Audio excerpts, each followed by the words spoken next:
Abbonarsi a Calcio Padova fa risparmiare tempo e denaro. Questo è lo slogan che invita i tifosi a sottoscrivere l'abbonamento per assistere alle 21 partite casalinghe di Serie B, con il duplice vantaggio di usufruire di sconti sul prezzo delle partite e di evitare le code alle biglietterie. La campagna abbonamenti della nuova stagione premia la fedeltà dei quasi 3.000 sostenitori che nello scorso campionato hanno sofferto e gioito per la squadra. Per loro, chiamati ad effettuare il diritto di prelazione per tutto il mese di luglio, rimane invariato il prezzo di ogni singola partita.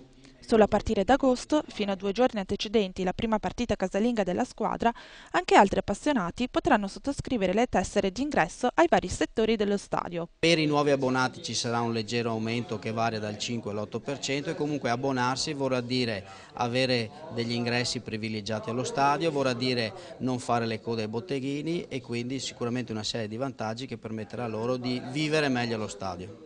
4 tipologie di tessere saranno a disposizione dei tifosi, tra cui il nuovissimo abbonamento premium riservato a soli 30 nuovi abbonati, che potranno assistere alle partite dalla tribuna riservata alle autorità, garantendosi anche un posto nel parcheggio interno allo stadio. Considerato il numeroso pubblico che ha assistito alle ultime partite della scorsa stagione, è facile prevedere come il numero degli abbonamenti di quest'anno sia destinato ad aumentare, e questo implica lavori all'impianto di videosorveglianza e di ingresso allo stadio stesso. Dal punto di vista della sicurezza abbiamo già avuto degli incontri con l'osservatorio e con la prefettura e in questo momento la capienza è stata abbassata a 12.900 spettatori. Sono già in programma però dei lavori concordati con il Comune che riporterà la capienza ai 15-16.000 spettatori e assolutamente mettendo in sicurezza lo stadio per viverlo nella maniera migliore possibile.